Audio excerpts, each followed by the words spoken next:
Okay, thank you. I had clicked on desktop audio instead of my microphone. Thank you for that, Brian. Appreciate that. Okay, there's a couple of things that I'm trying to do. I was trying to set up Restream, which apparently it works really good with the YouTube. As you can see, you're on it right now, you're watching it. Um, but I wanted it to also go to Rumble, and it says that it's putting it out, and it says you already have an active live stream running. Check your live stream here. And then when I click it, it takes me to the Rumble setup. And note, to stream with Rumble, you will require streaming software. Right. Including OBS, which is what I'm using, and others. And, oh, wait.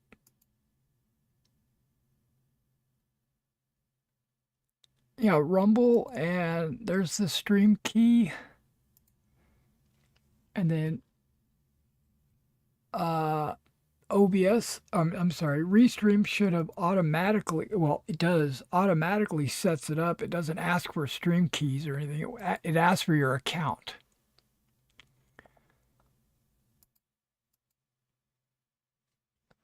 And let me go to my home on Rumble.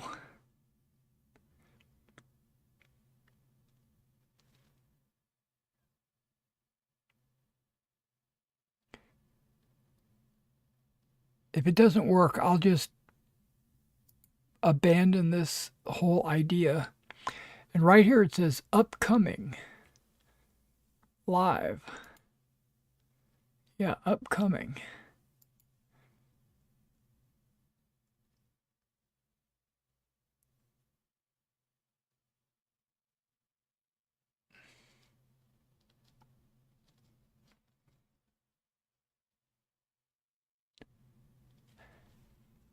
Thanks, Brian. Appreciate it. I even tried deleting the account on Restream. Okay, right now it says offline.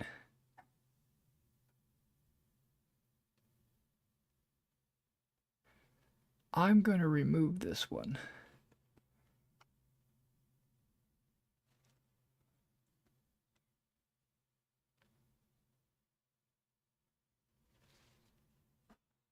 Am I? Yeah, I'm going to remove that one. Move channel.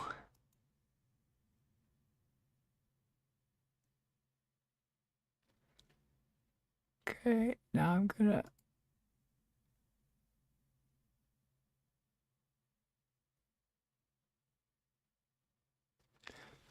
okay, the YouTube one pops up streaming, but the Rumble one says you already have an active live stream running. So it might mean I saw something about being a premium upgrade to be able to stream to 2. So maybe I need to be upgraded to stream to 2. Okay, so what we'll do is we'll just continue to do YouTube like I've always done. I'm not paying to stream to Rumble and YouTube simultaneously. That's not something that I'm really interested in at all. I thought it was a free service to stream to multiple channels. And if it's not, then we'll give up. And I don't have my dashboard that I normally have, because when you restream, it sends it to a different location on YouTube. So I'll have it fixed. I'll go back to normal the next time I stream.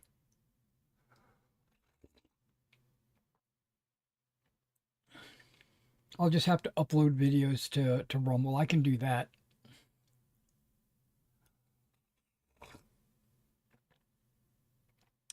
Okay, I've got a hot apple cider here. Yummy.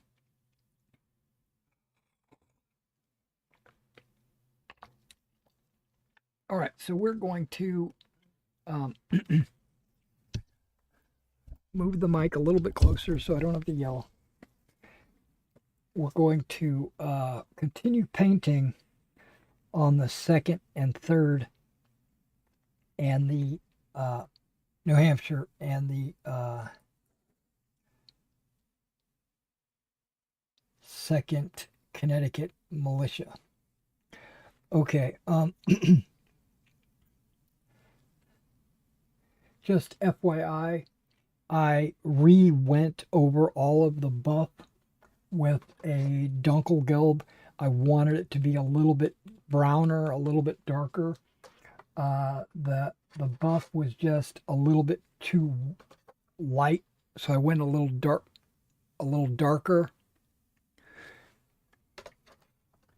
And I think they look really good, and it stands out that they're actually buff.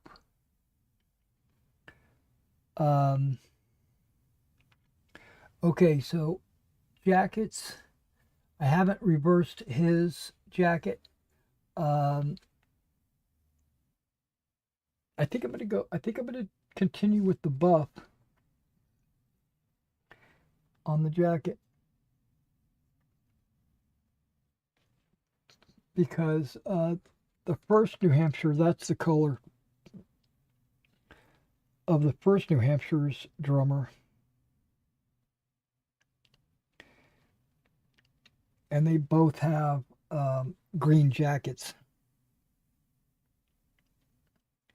It's just that this regiment has green pants as well. And they have the red turnback. Not, yeah, I mean facings. I think I've got a headset on. I need to take it off. I was watching some videos this morning. I don't know if you guys are familiar with the Plastic Crack podcast. They come on about 2 p.m. on Monday. And there's usually 3 or 4 of them on there. They're British.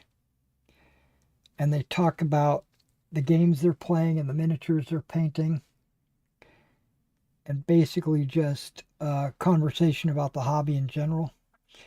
And they alternate who's hosting the session each week, so it rotates to who's responsible for the live stream.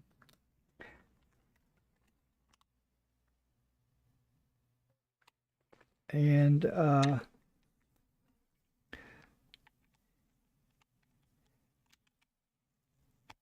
they're pretty much Games Workshop shills, pretty much. I mean, not specifically. They're probably not paid by Games Workshop. Games Workshop? No, Warlord Games. Warlord Games, not Games Workshop. Warlord Games. But they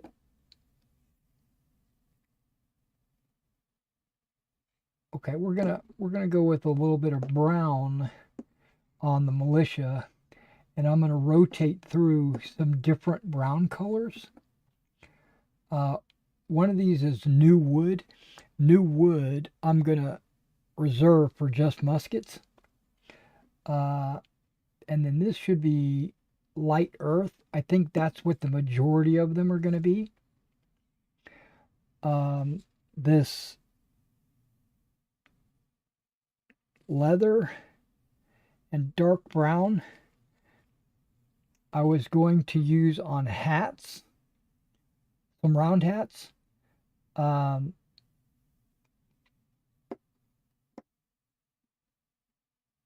And the leather, I can paint some of their pants leather and some of their jackets and pants and jackets. Oh, I guess I want a, and I've already painted a couple of them with the Dunkelgelb, but I think I want maybe some green and which I did. I've got a couple of them with green already. Okay, that's good. I've got the drummer with red. I was gonna paint some with blue. Okay, that's right. Um, Not many, but here, let's do the blue first while I'm thinking about it, because there's only going to be a couple of them.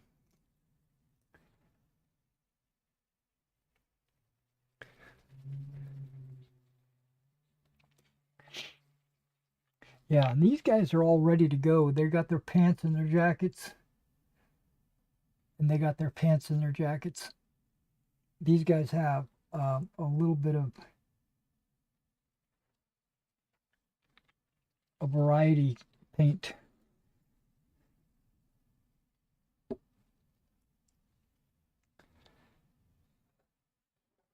Okay, anybody that looks like he's wearing a military uniform, I'm gonna paint with a blue.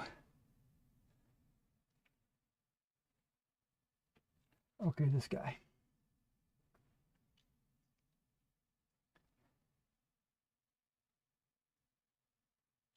Like maybe he was a volunteer earlier and now he's not.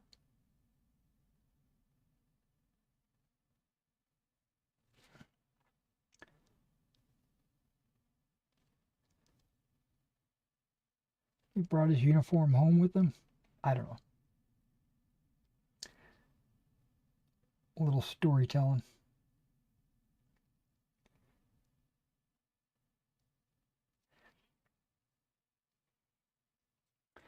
I still have to paint the red on their small clothes, their breast coat, their jacket, whatever it's called, waistcoats.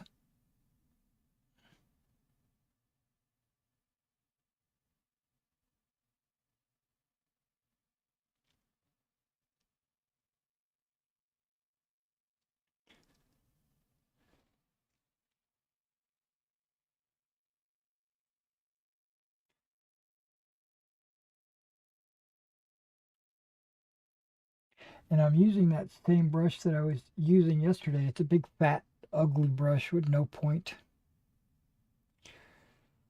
I'm just painting in broad strokes.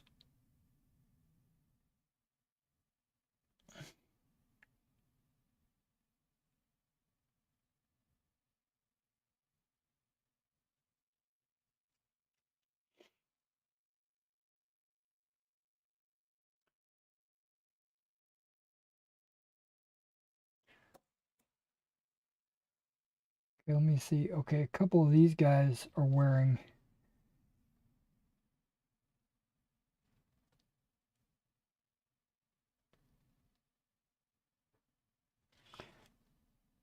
something that might be considered a uniform. Mainly because I took the figures from the extras that I had off of the second New Hampshire.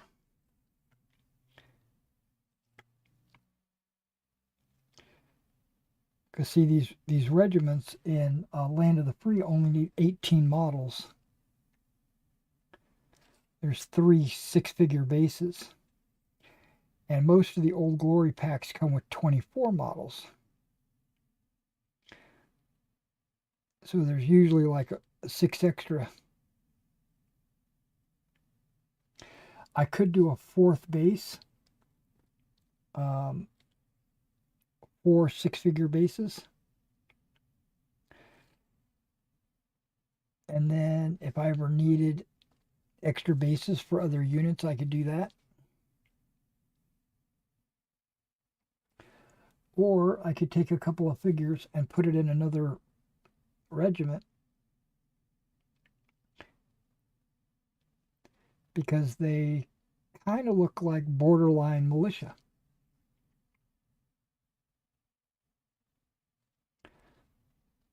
and the militia should be a hodgepodge of uniforms because they're not really uniforms anyway.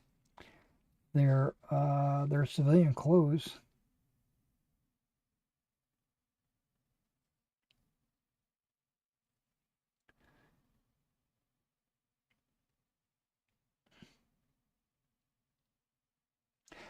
But the first and second Connecticut militia that was called up for and sent to this battle specifically were brand new. They had just got called up. Yeah, they were brand new. Okay, just for S&Gs, I'm going to paint this guy's coat blue.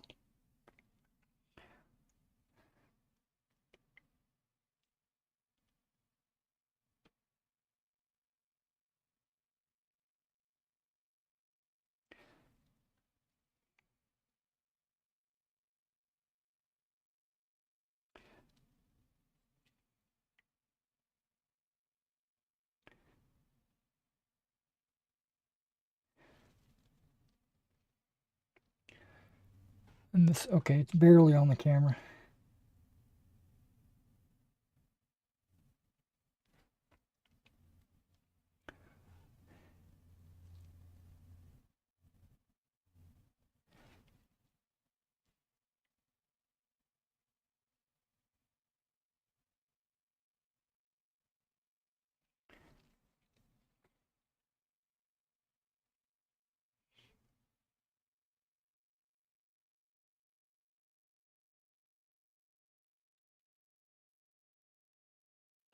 And it's funny because I started maybe this is the problem. I started a video um, at about 8 o'clock just to test if it would go to both. And it did. It went to both. But now it's not identifying it. Maybe I have to set up a second stream. It's not like YouTube where it just goes.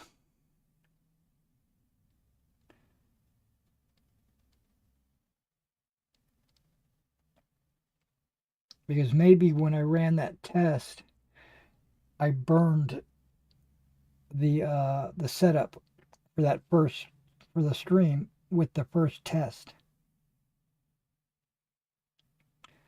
I bet you that's the case. So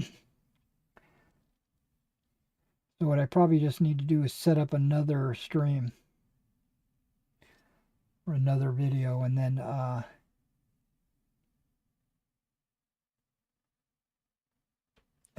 it should go live. Might do that here just a second, just to test it.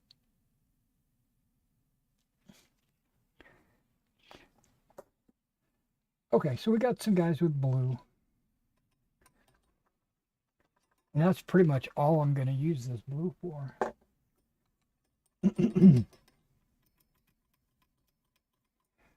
That's not true. I want a couple of guys with blue pants. I know it sounds freaky, right? But I'm not going to use that blue. I'm going to use a different blue. I think I'm going to use this Prussian blue.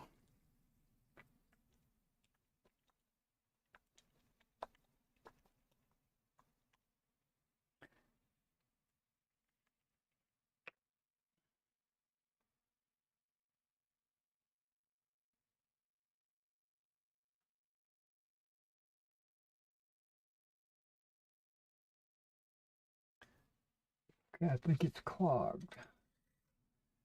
I don't want it to go popping and then it's going, yep, it was clogged. I don't want it to pop and then go spraying out, you know what I mean?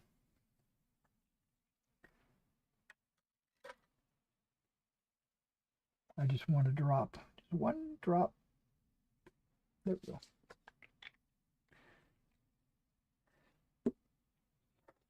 Now we're just painting some pants.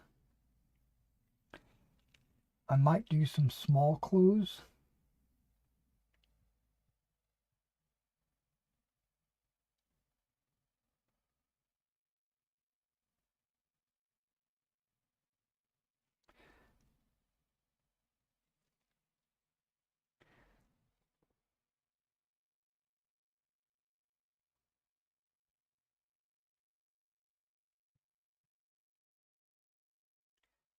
Dude, I might even do a jacket on this color, but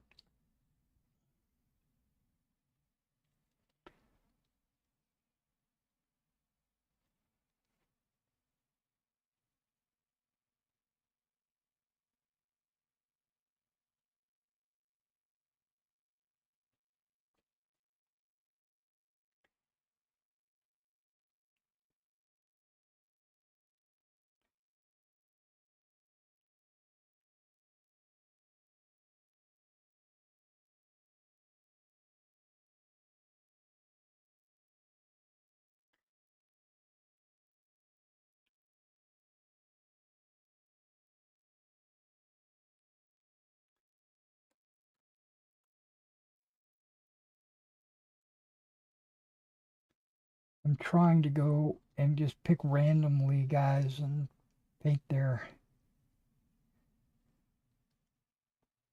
stuff. Now, because they have these knee-high socks, I'm only painting just below the knee.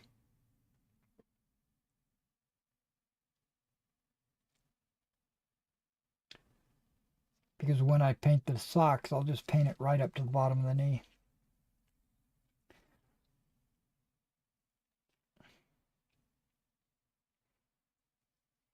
Yeah, I think this guy could have dark blue.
Yeah, that looks good. All right. I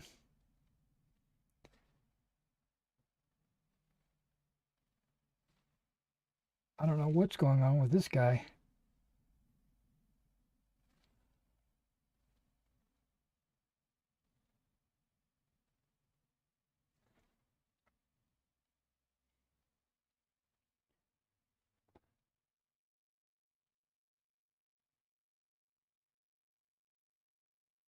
It's like one leg was painted light blue and the other one wasn't painted.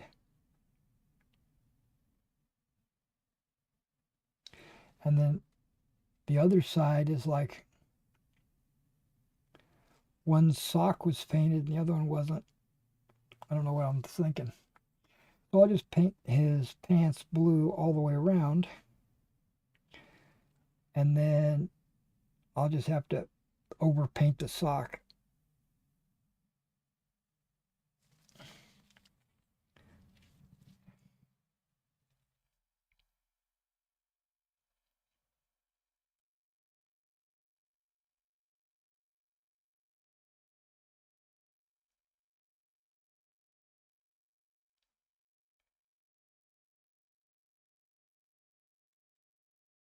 Okay, there we go.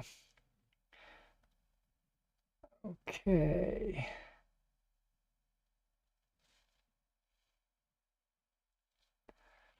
And again, the wash is really going to bring that all together. Right now it doesn't really look that great.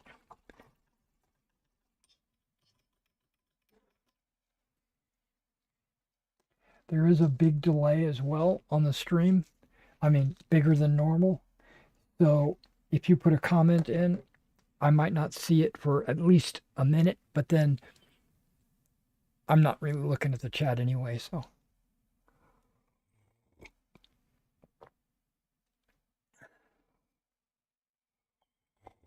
Mm, that's good. All right, so now let's go with some brown.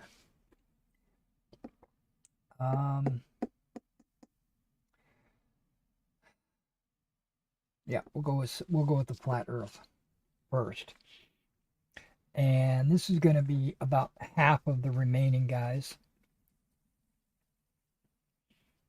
And then this will be the other few, maybe 2/3 of the remaining guys. It's going to be brown.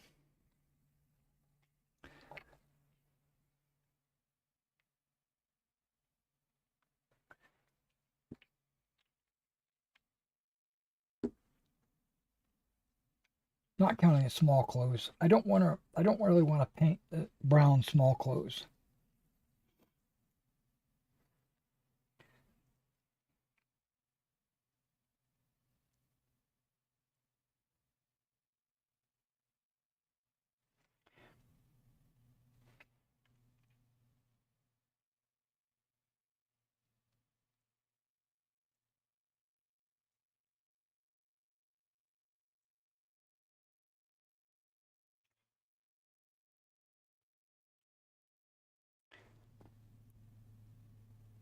I was going to use this color for hair.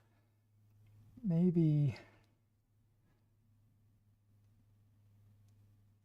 I pulled the paint out yesterday and I don't remember all the things that I was going to use it for. But I think I was going to use this color for hair. And I'm just now remembering. But it's all right because it looks like a really good color for jackets. So I can pull another color for hair because I just don't want it to match.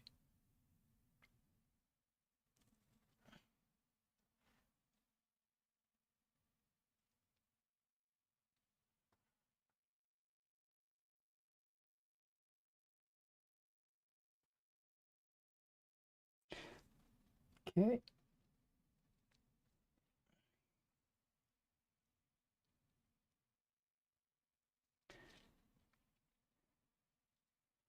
That looks good.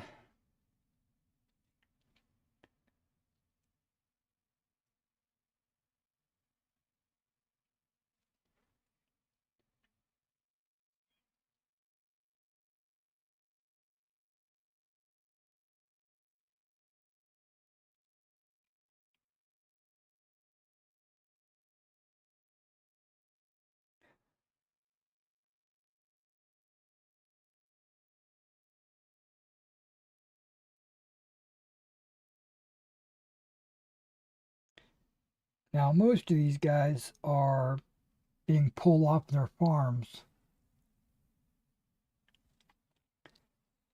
So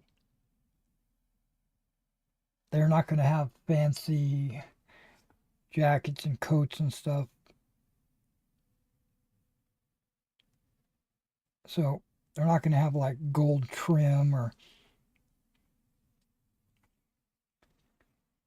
anything like that. It's just that's why I'm just going with brown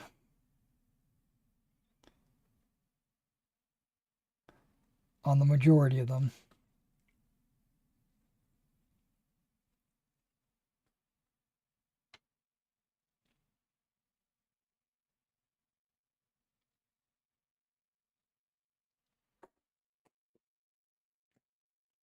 Okay, right now I'm just doing jackets.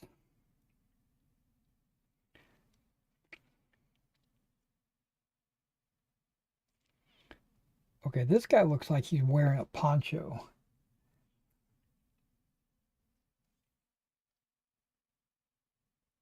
It's kind of like a dress.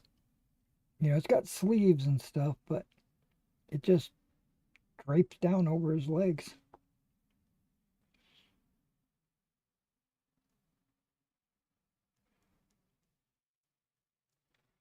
Might be a poncho. Or a specific style of coat. I don't know. I don't know my 18th century fashion.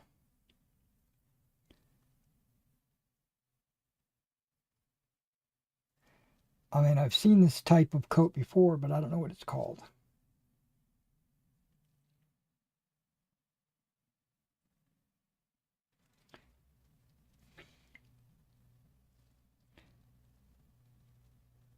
It looks like a poncho.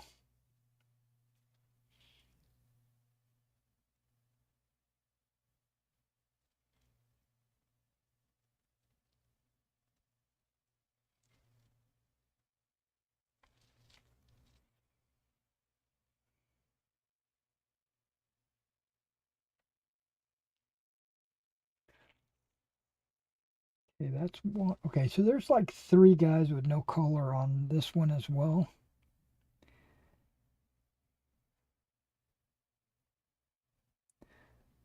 So we'll do two with this lighter brown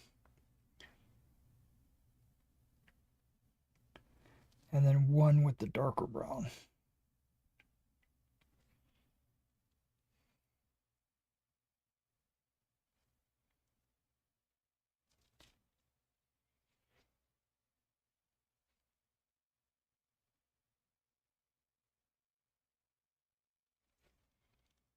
I guess I could use this brown on all the guys that aren't wearing brown jackets and then use a different color brown or black or something on the brown coats.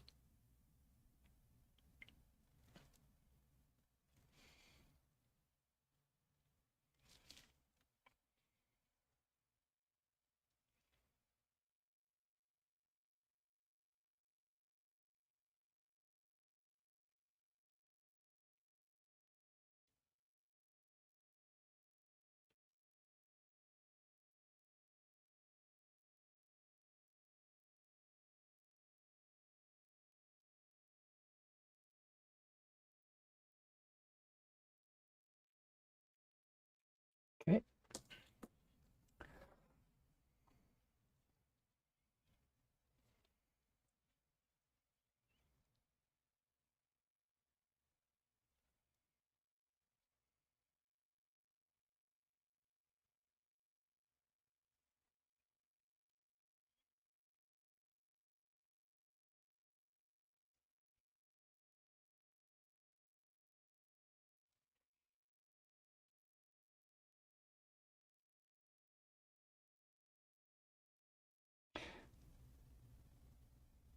Mm-hmm.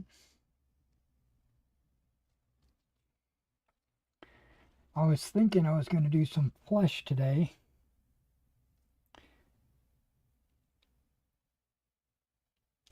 But I don't want to do flesh until at least I got all the coats done.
So I've got, okay, I brought this up and then I drifted off into a different conversation.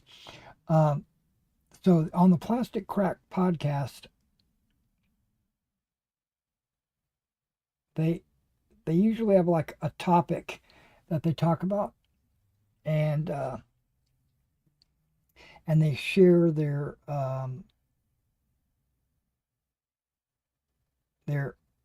personal like life choices and stuff like that, um, about that subject. And I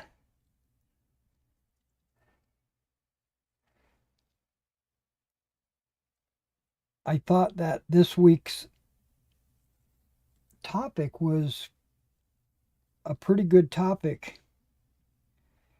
And I'm not on the show, but I'm going to answer their question for my audience. So you guys watching,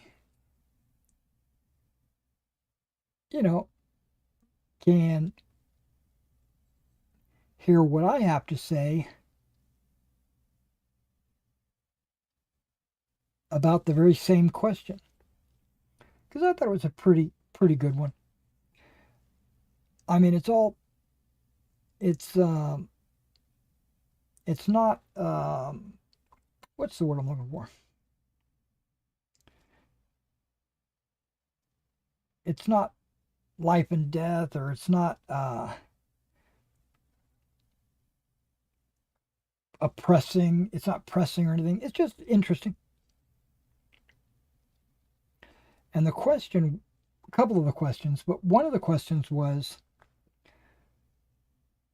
how has your gaming changed from when you were younger and first getting into gaming and now? Like your go to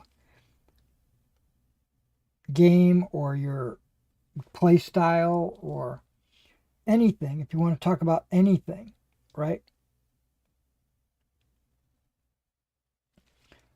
Well, I started out in micro armor. I went to a convention in Dallas when I was still in high school. My friend and I bought a couple of tickets on airplane, and we got a hotel room in Dallas. And I always thought it was strange that my parents let me go, because of our age. We were probably 16, 17, something like that. And that shows how parents in the late 70s, early 80s are way different than the parents today. Parents today are more like helicopter parents. Parents then were more like empowerment parents.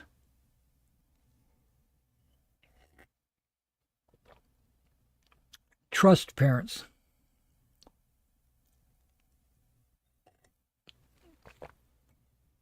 But I went to this convention and I played a bunch of games, right? But more than playing, remember, I'm young, right? I was in awe about how these guys had their terrain boards set up and the figures that were painted, and uh, just everything revolving around gaming back then. If you remember, that wasn't really a big thing for a 16-year-old, right? I was brand new into gaming. I went there because of uh, Dragon Magazine advertised it, right? You remember Dragon Magazine? Back when it was actually printed on paper. I had a Dragon Magazine, and there was an advertisement for this convention. I don't remember what it's called.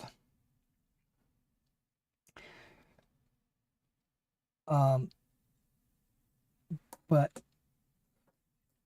my friend and I said, "Hey, let's go to this convention. They're gaming." And at that time, we were just getting into gaming. We were just starting our D&D career. You know, we had played some Traveler, we had played some D&D, some Fantasy Trip, you know, and didn't really know much about miniature gaming.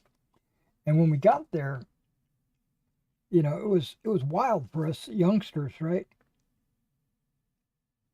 We had no supervision. We were on our own. And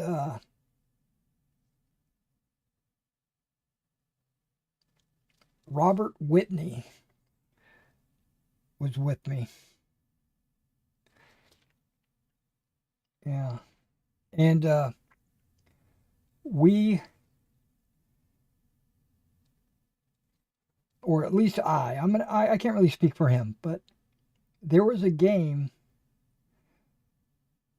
with micro armor. And this guy had people piled around his table, and they were all yelling and screaming at each other in a good way. You know, it was, you know, like, "Oh my God, you blew up my tank," you know, that kind of stuff. "I can't believe you," you know, yelling at the referee, "I can't believe you let him do that to me." You know, I'm just making stuff up, but basically they were yelling and screaming, but I could tell it was like they were brothers, you know. There was a there was a level of competitiveness, but it was just a game with friends, you know. And I was like in awe. The tanks were all painted, the the terrain, you know, with the hills and the trees and all that. And they were rolling dice and looking up tables and charts and stuff like that, and blowing each other up, you know, putting smoke out there on the table. And it was World War II. I think it was World War II. I don't really know. But the best part of it wasn't the game itself, it was the spectacle of it all. You know, the terrain board and the figures and the dice rolls and the yelling at each other, and that really got me. That's really what drew me in to miniature gaming. After I saw that, I was hooked. Right? That was me. I was like, "Oh my gosh, that's what I want to do." So when I got back to home, which in those days was New Orleans, there was a game store that I bought my D&D stuff from, but I remember that they had other games there. I don't really, you know, they had figures and stuff.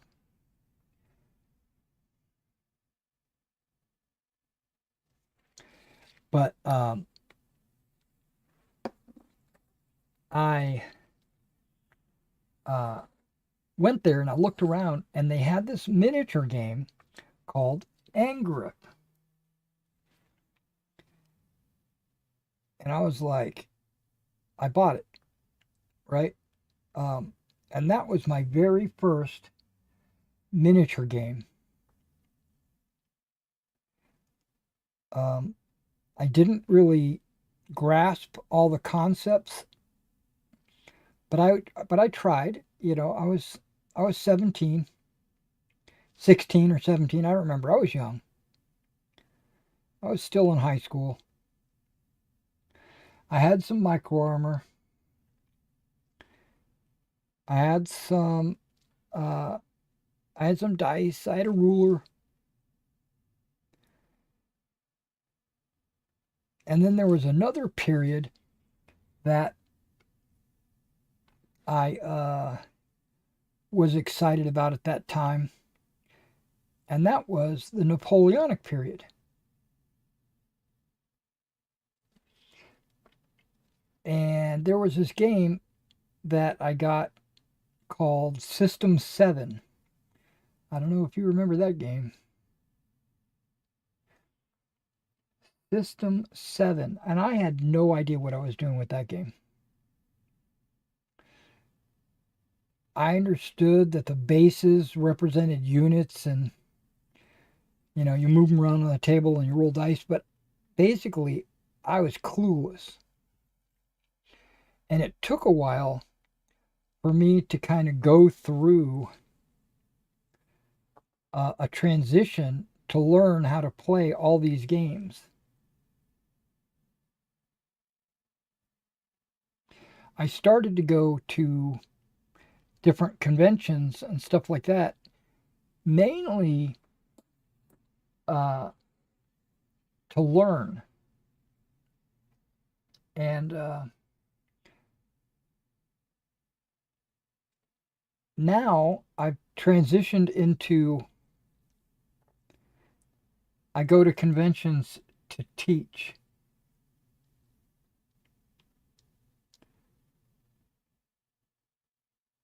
I don't usually play in other people's games.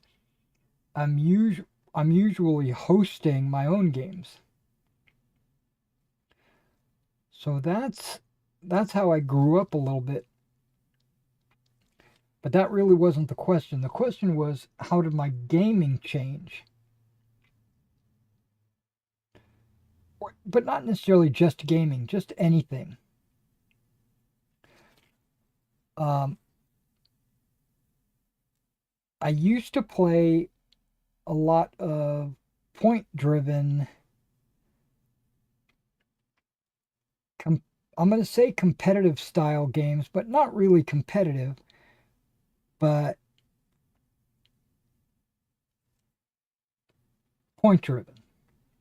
Like, I'll have 1,000 point dwarf army and you have 1,000 point lizard man army, and we would play a game where I'd have space marines and you would have necrons or something like that. And it was point driven. So I would have my army list. I would spend X number of points on a psyker or whatever, and you would spend X number of points on a behemoth or something. And we would play our game. But as I grew older, I don't play like that anymore. I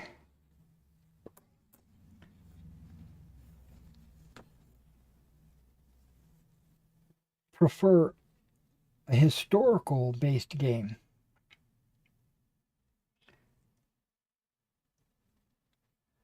You know what? I'm going to paint this guy small clothes brown.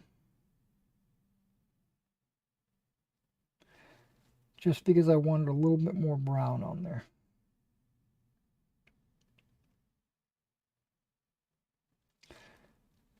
Okay. Is everyone's jacket painted? It is. Okay.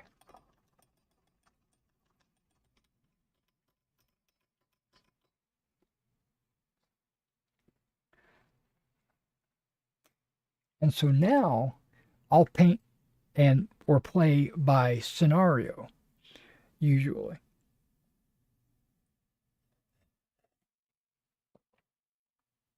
I like campaigns or run on battles. Like we'll play a battle today which might affect our battle next week.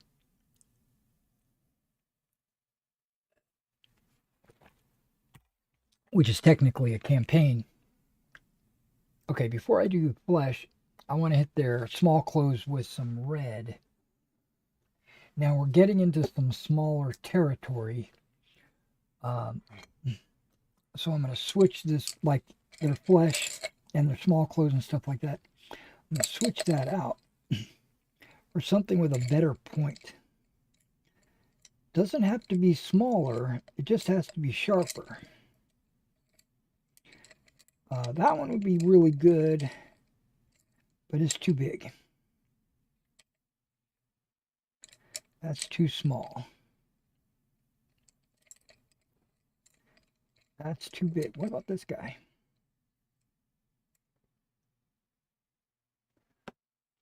Let's see.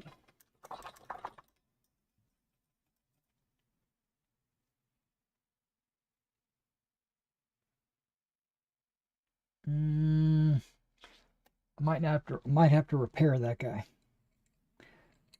Point's just not there. This is my go-to.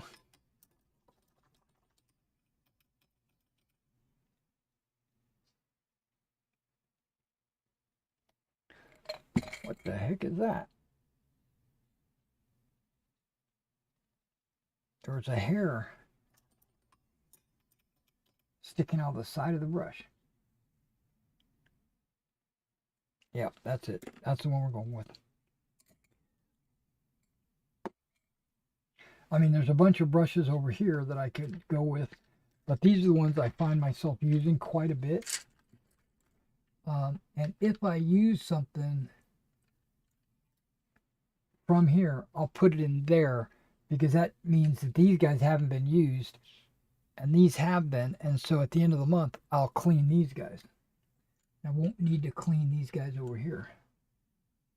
Even though this brush, okay, hold on. This might be the perfect brush for what I'm trying to do.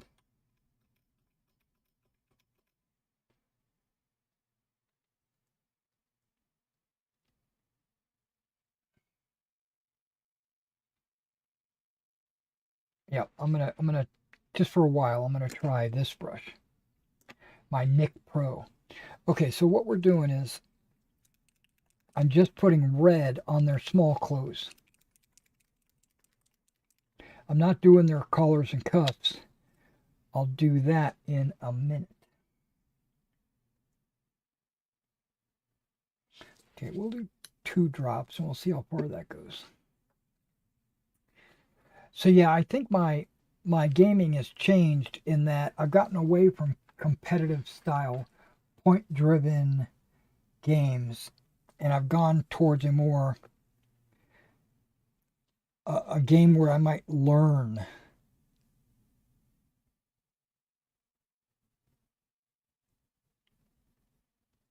You know, from history.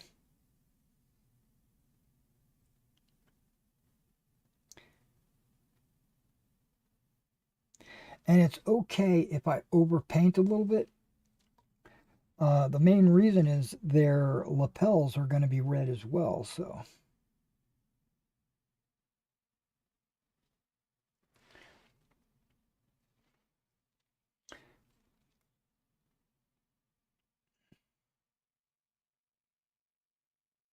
I probably should just go ahead and paint them as well since I'm here. Let's do that.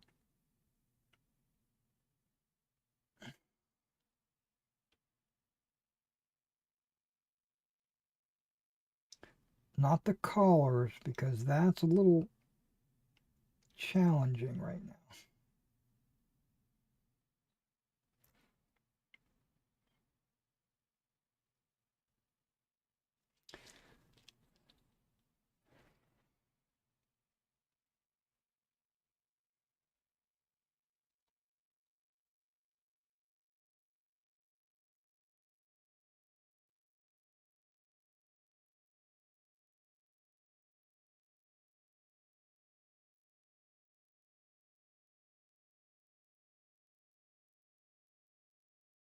This Nick Pro brush is perfect for what I'm doing. It's a 2.0.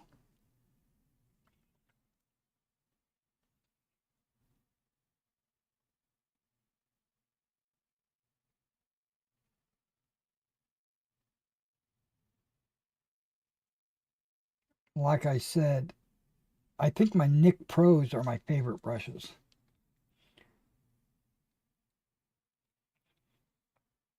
I think.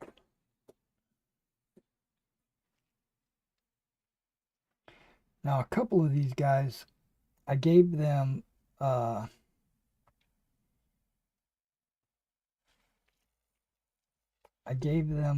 buff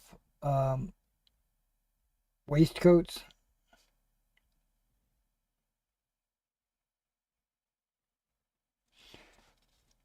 because my understanding is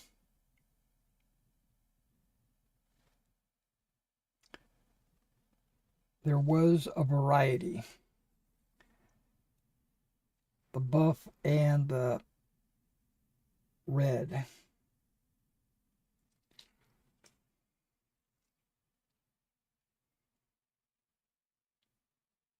Wow. Okay.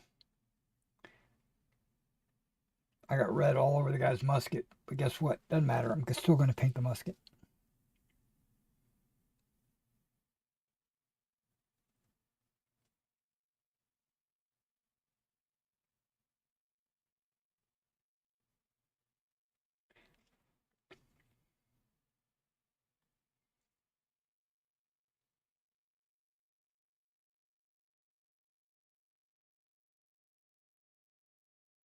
I just have to be careful when I'm on the bottom not to paint the pants,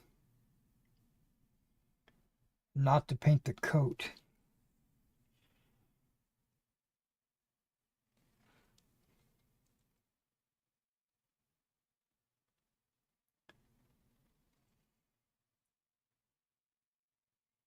I don't remember, but I think their turnbacks are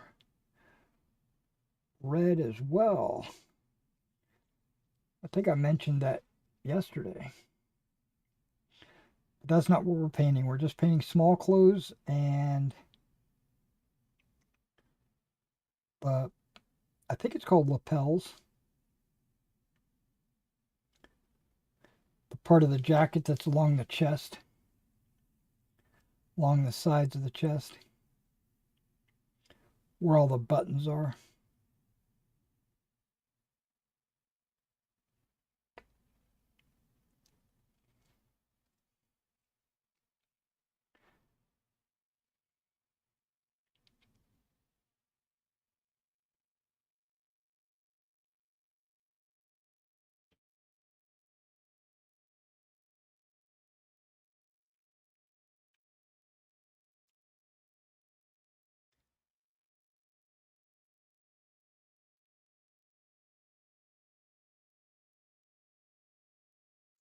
A lot of this red is going to be covered by straps or coats. Some of these guys have coats that go over their shoulders.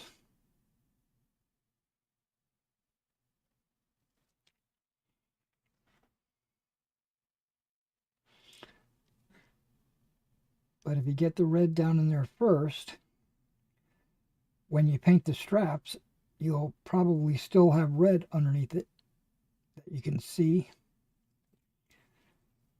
And that will make a difference.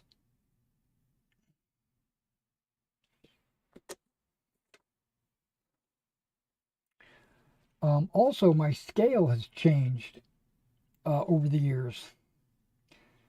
Now, when I talk about scale, there's two scales I'm talking about.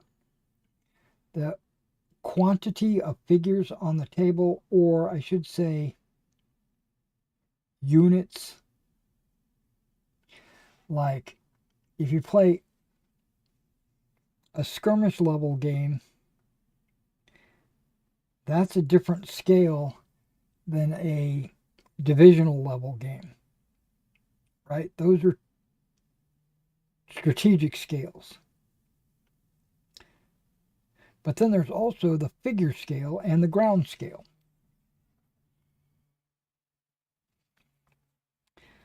Well, I started out with cores. Okay, we're talking about multiple figures, multiple units, hundreds of units, maybe not all on the table.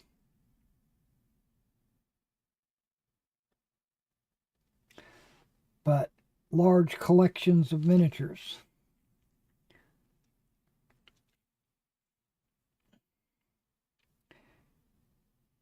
And then I kind of got away from small figures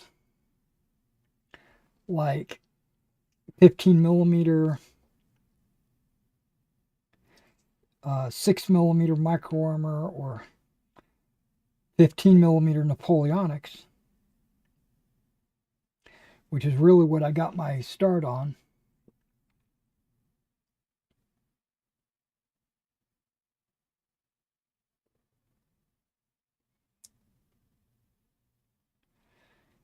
And I went to 1/72.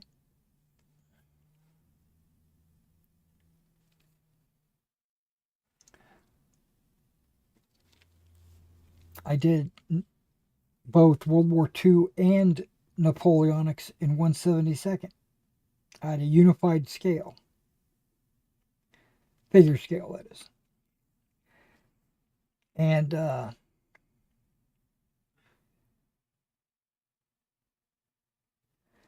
after playing a Napoleon's Battles game at a convention in 1/72, I realized those figures are way too big to be able to play a big battle like Waterloo.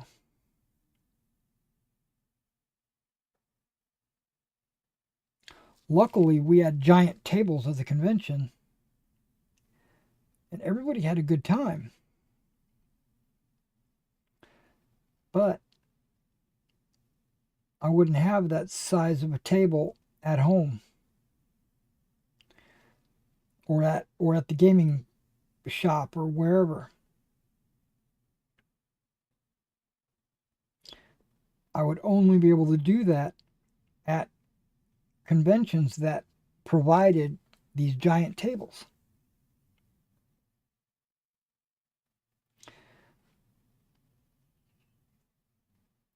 So I came to the conclusion that I needed to switch my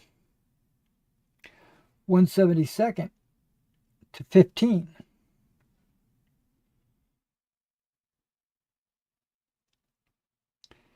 And I switched both my World War II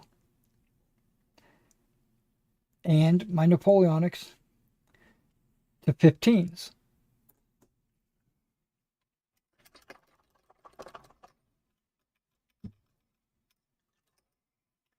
And again, remember, I'm playing massive battles. Because I don't know if you're familiar about Napoleon's battles, but you're playing with armies on the table.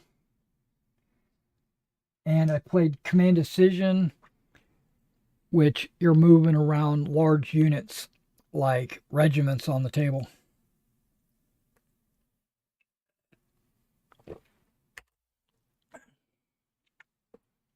And I really enjoyed those games. But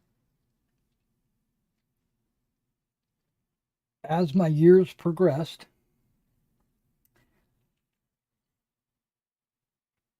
I thought I would dip my toes into 28 millimeter.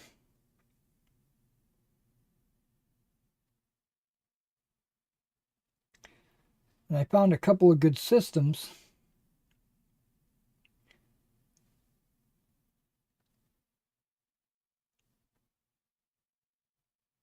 Okay, I'm trying to remember. Are these guys' lapels red or are they green? Give me a second. Give me a second while I bring up my photos that I'm referencing.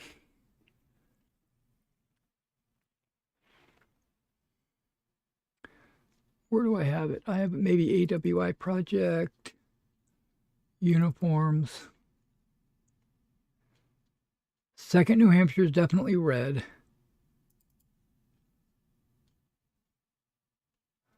3rd New Hampshire is not red. It is hard to tell out of that picture.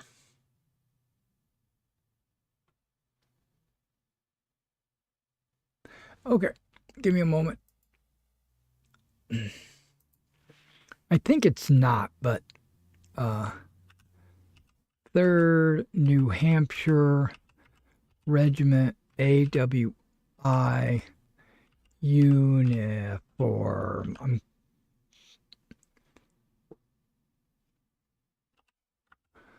typing with my one finger here. Images.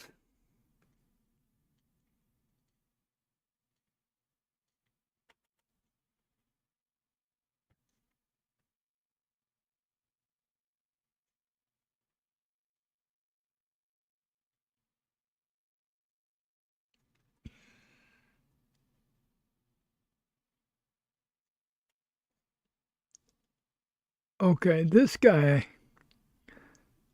New Hampshire Regiment, is showing. Okay, that's 1st New Hampshire. But I would assume, and I know assuming is, oh, what about this? That's 1st as well.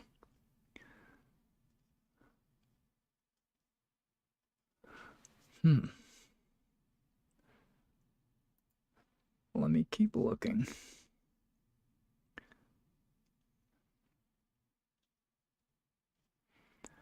The 1st and the 2nd both have red lapels.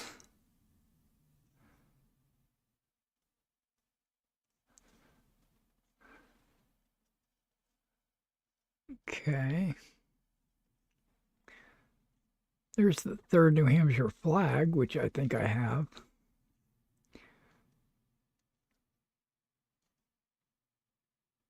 I wonder if in that book it talks about the 3rd.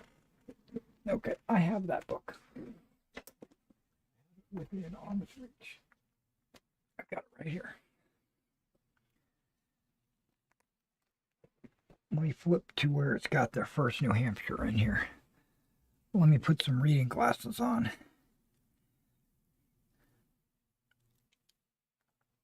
Headquarters troops? Nope.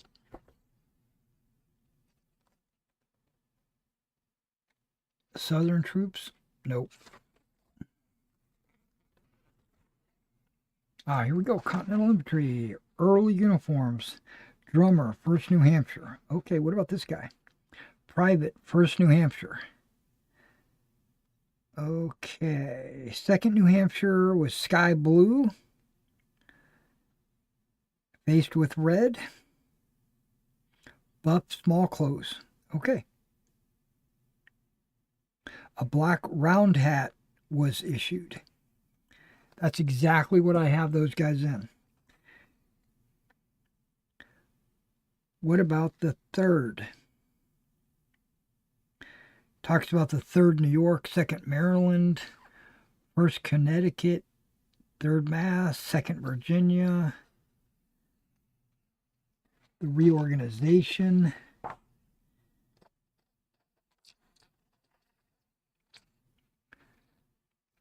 Okay, when dealing with continental uniforms, it should be noted that most common uniform worn were dark blue faced with red, or brown coats faced red. Maryland, Delaware, Pennsylvania, New York, and South Carolina were states that furnished their troops with uniforms in the basic colors. Some unit, okay. Units selected here have been for 2 reasons: because it was unusual, and 2nd, because the unit had an outstanding combat reputation, such as Maryland, Delaware. 2nd New Hampshire, we got that. And then it pictures the 1st New Hampshire.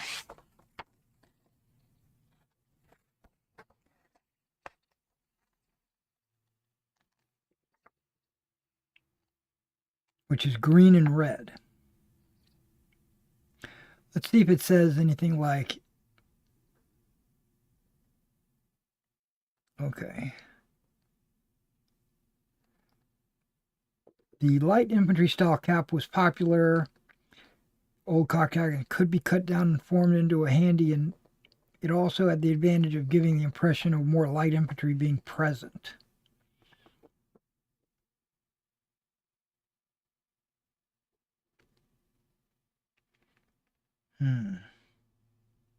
Shows him with white turnbacks,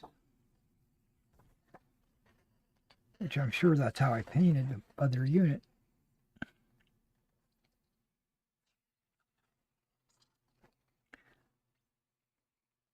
First Pennsylvania. Yeah, now you're starting to go into light infantry. And then there's uniform regulations that changed everything in 79.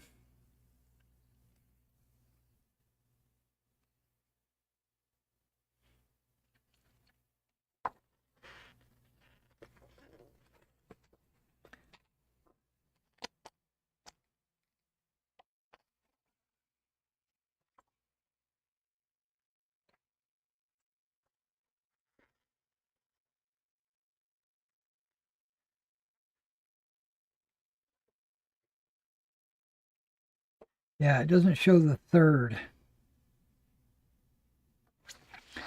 But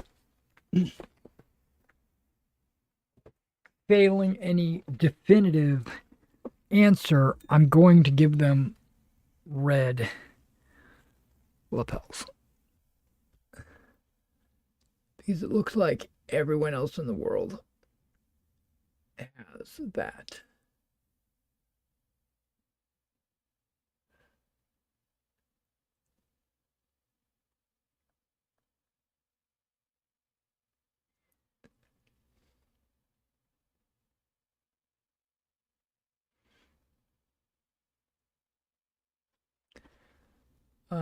Third, let's go New Hampshire.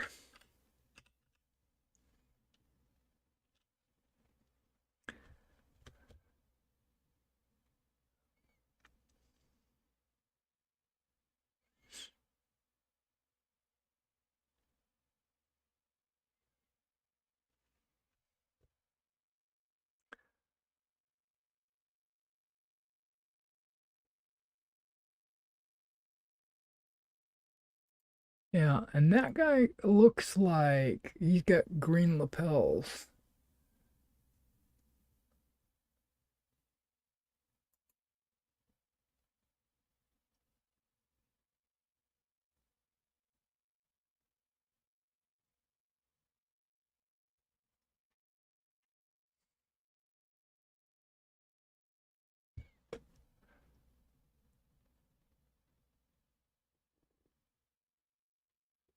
Yeah, we're gonna go with it.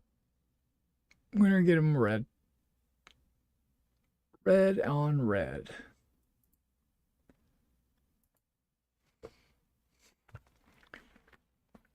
Okay.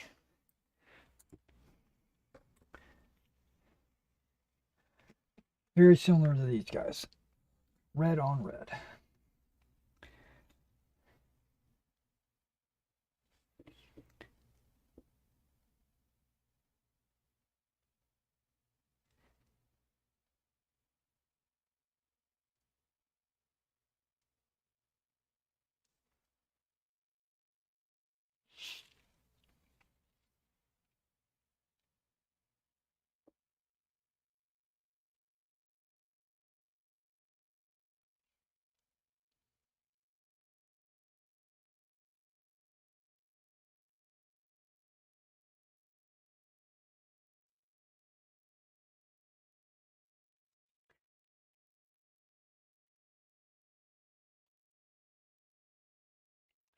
I might have to do a second coat on this green.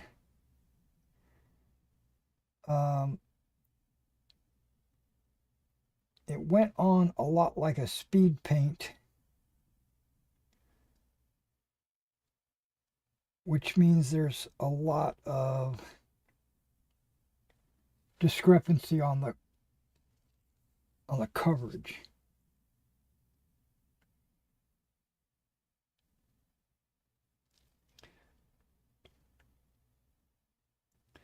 Now, sometimes I'll do the second coat after the wash, and I'll just touch up areas that, you know, the wash doesn't correct.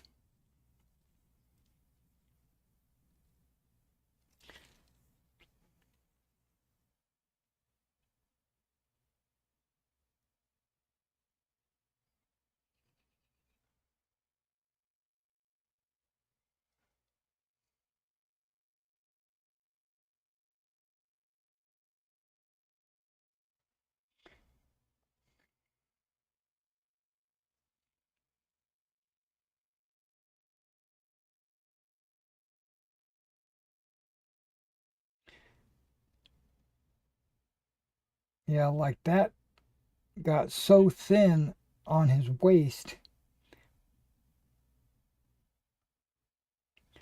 that it almost looks like it's white.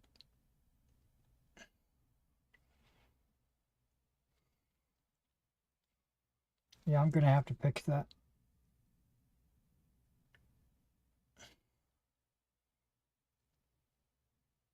And that's because I think I added a little bit too much water to the green. Made it more of a wash than a paint.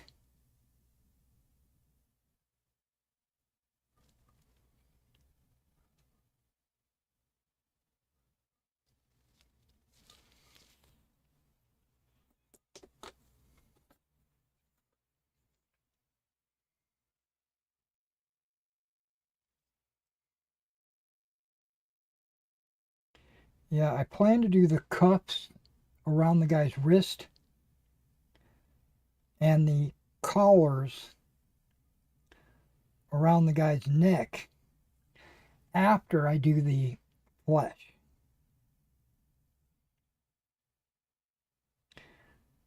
That way I can just slap the flesh on without too much concern about getting it on the sleeve or getting it on the shirt.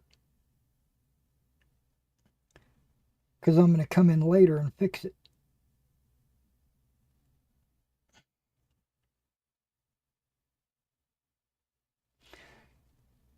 It's things like that that I think about when I'm painting.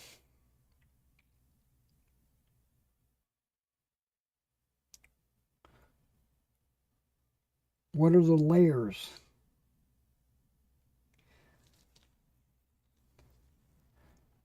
How is it going to affect the next color of paint?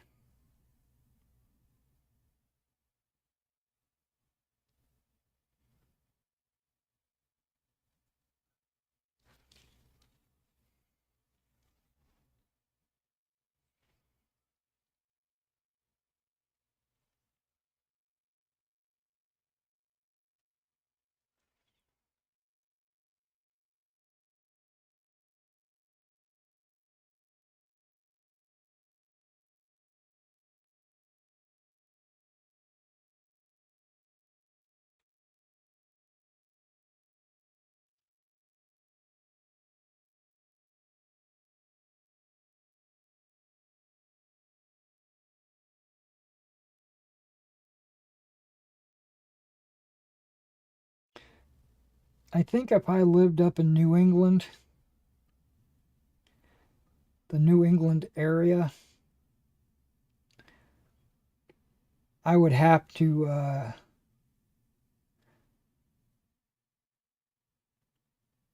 join a reenactment group.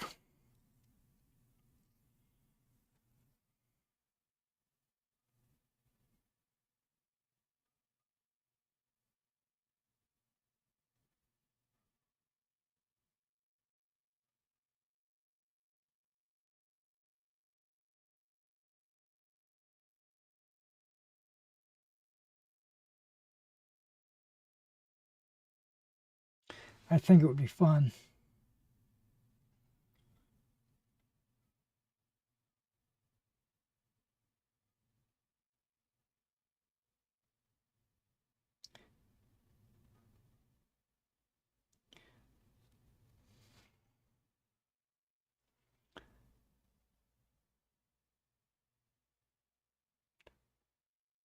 I wouldn't want to do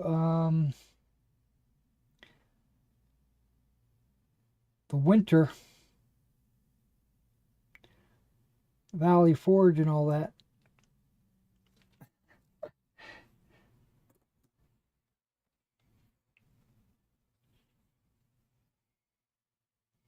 But I guess that comes with the territory.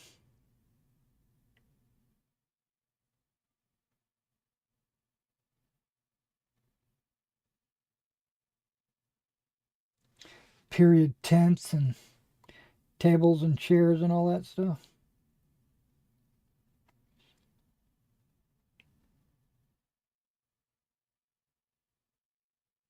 I did all that stuff in the SCA with the medieval stuff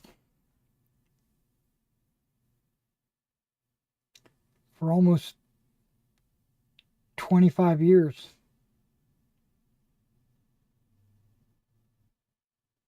Hell, I joined the SCA in 82.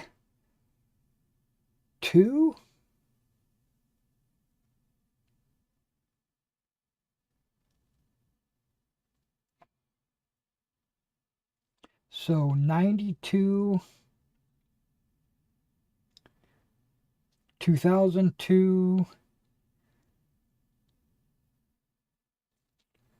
2012. Okay, maybe 13 years. Or in 30 years, I mean.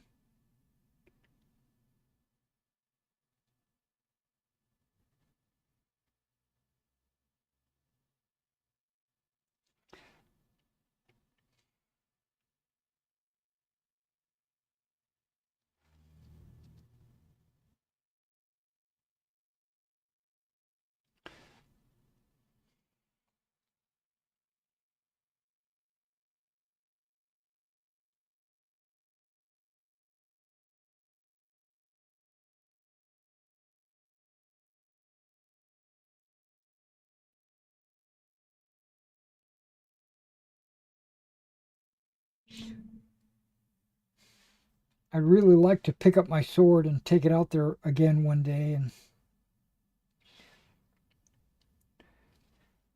see if I'm still as good as I think I am.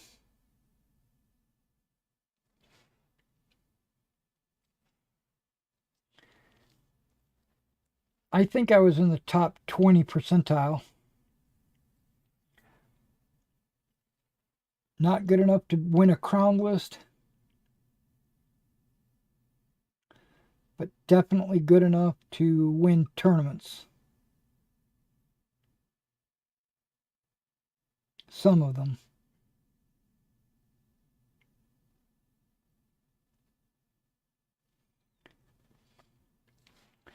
I enjoyed team play more than I enjoyed the one-on-one.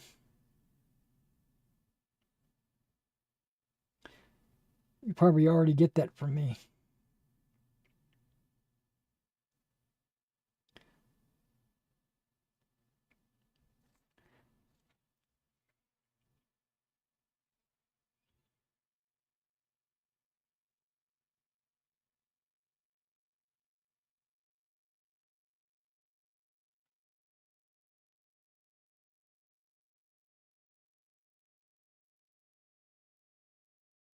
Wow, like his whole right side of this guy is white. Yeah, I'm going to have to fix the green. A couple of these figures are pretty blaring.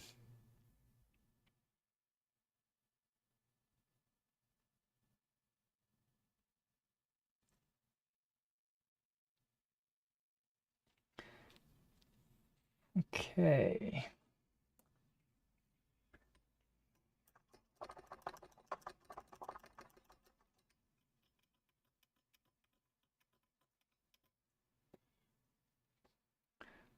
Got all the red lapels. we are going to fix the green, and I'm going to use forest green from Adam because I know it's thin and coats where that craft paint was super thick, and then when I added the water, it became too thin. So I'm going to have to maybe work on that.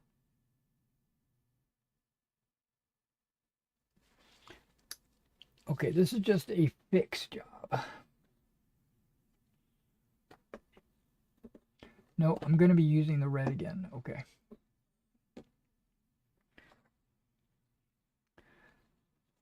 Slide the green. Okay, we're going for fixes. Not specifically like full coat, just fix areas that need fixing.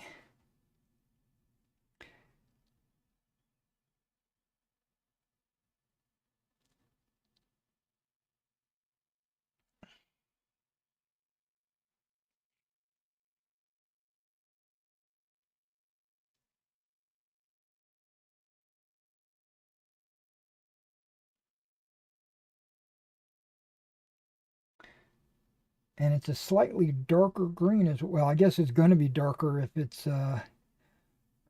not watered down. Never mind. But yeah, it's a darker green.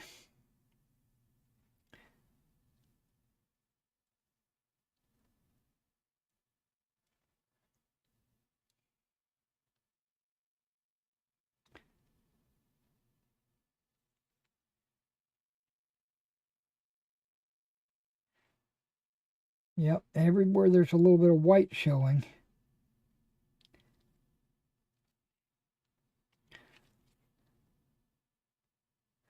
And I'm pretty much only doing the front right now. You would think that would be a good thing, like it would be an automatic highlight, right? Well, that is good, but not if it's extra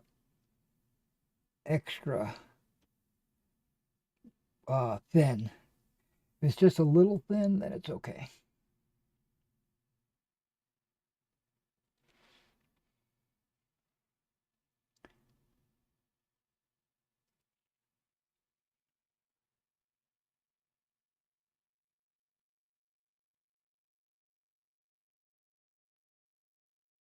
Well,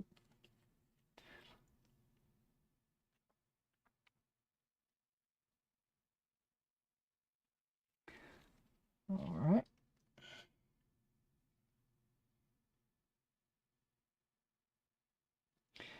Yeah, I should have just used this color to begin with.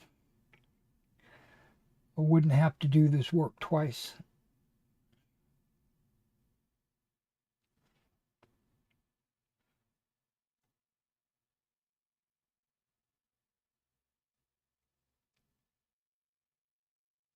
But I know some painters will paint 3 or 4 different shades of color over one area just to gradually get it to be exactly the right hue that he wants it.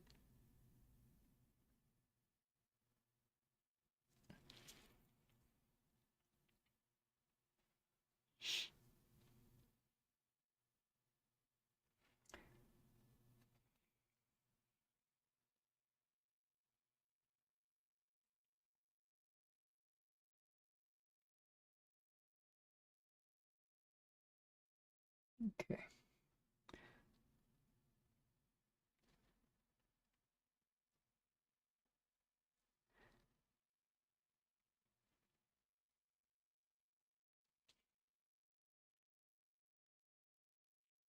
Mm, that's not a missed spot, that's a pack. Okay. Like I saw white, I was like, oh, there's a big spot. But then I thought, oh, no, that's actually just a pack that he's carrying.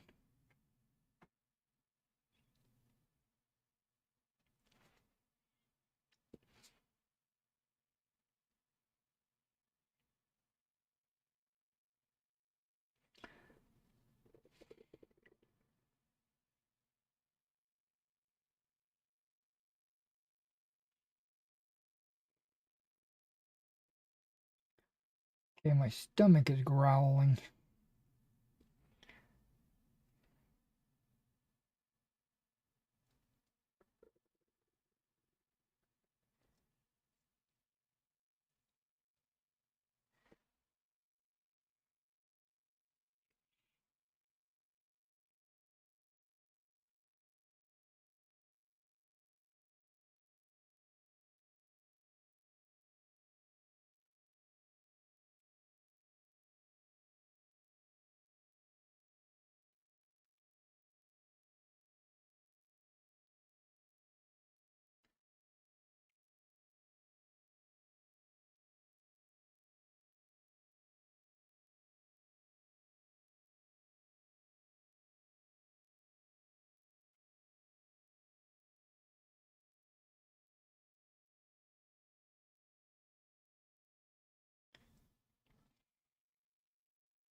Whoop.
Okay.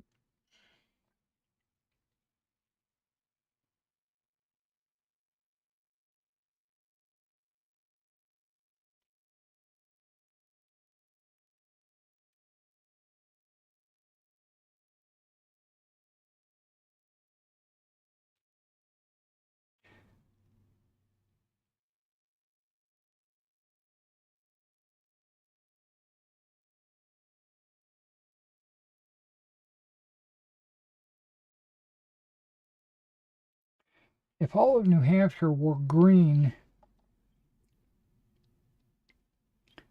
with red small clothes, I wonder how the second New Hampshire got away with wearing sky blue.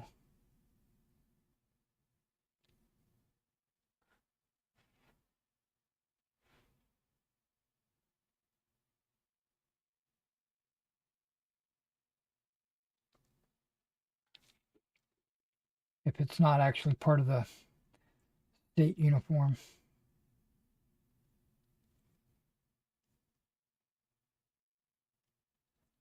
Just curious. Inquiring minds want to know.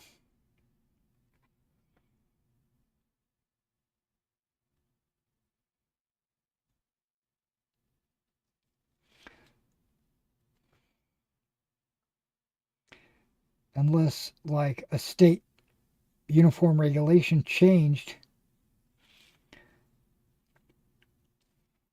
and they were either the first or the last to make the change.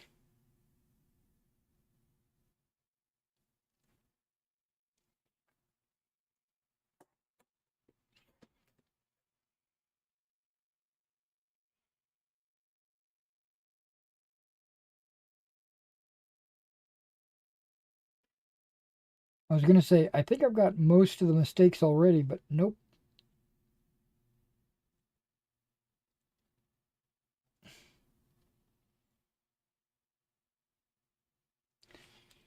Not all of them. Okay, so I was thinking about recording a video today and uploading it later. I have some movement trays that I'm going to build, paint, flock, do all that. But I think I'm not going to do that. I was planning on doing that today, but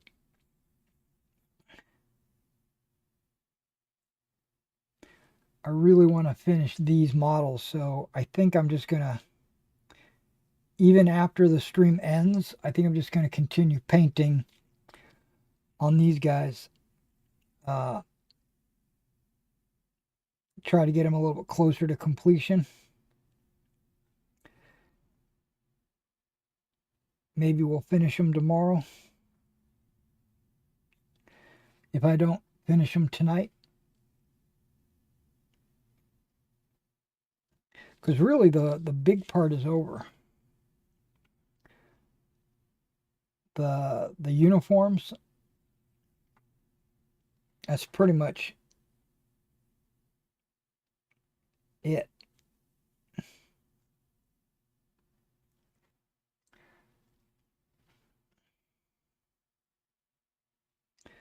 I've got some turnbacks and some collars and cuffs, and then all the uniforms will be done.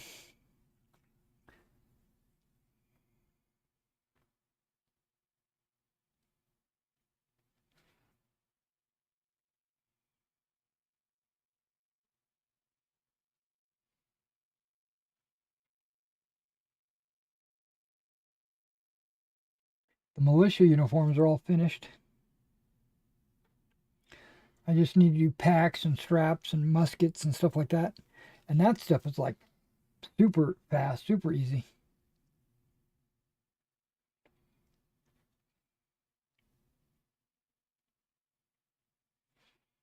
So I'll just fly through those. The only thing that really slows me down is the cross straps.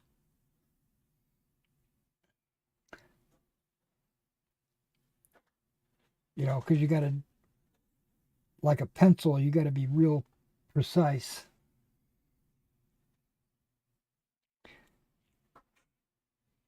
Painting straight lines and all that.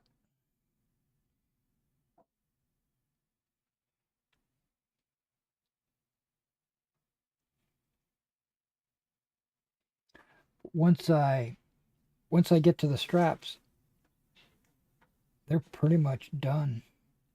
Because I do the straps absolutely last.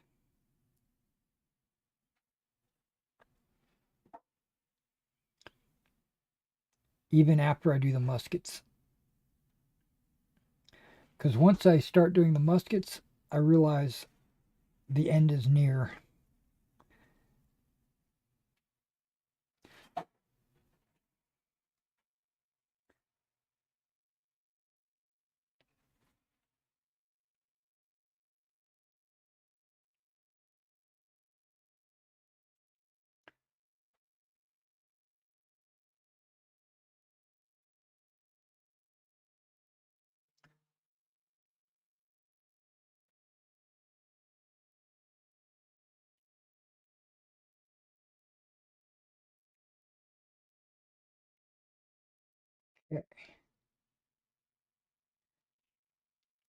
We ran out of paint at almost the perfect time.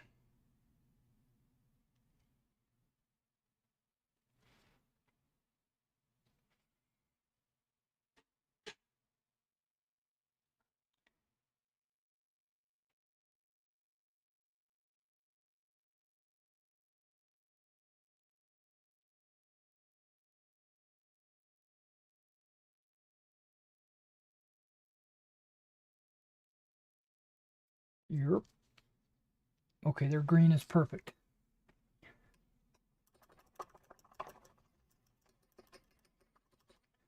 All right, guys, so this is what we're going to call it. I'm going to call the stream right here. I'm going to try to figure out what's going on with Rumble and see if I may have messed up on my end. And you might see a test stream pop up. Oh, goodness, we've got a couple of chats. Hang on, let me hit those before we end the stream. Had to put my reading glasses on. Joseph says, "Hi, Derek. Glad to see you're painting more AWI." All right. Hey, perfect. Thank you. And then he also says, prior to shipments of uniforms from France, the goal of the Americans was to provide clothing. The color was secondary.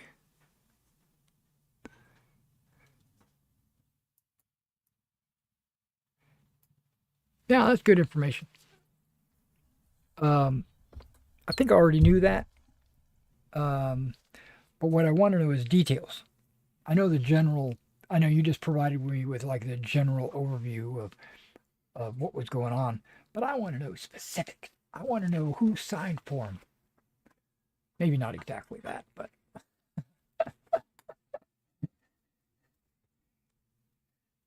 I want to know if they got them first or if they got them last or if there was a uniform change or because why is everybody in green with red except for the second and they're in light blue? You know, I just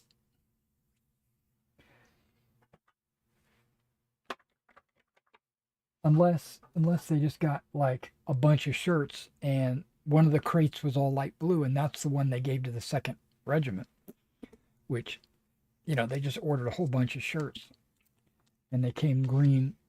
They got a bunch of green ones and then a bunch of light blue ones and they just gave all the green ones to the first and the third.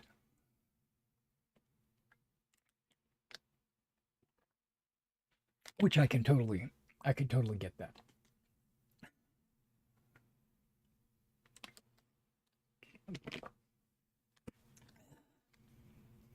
But if that's the case, that's exactly the kind of thing I want to know.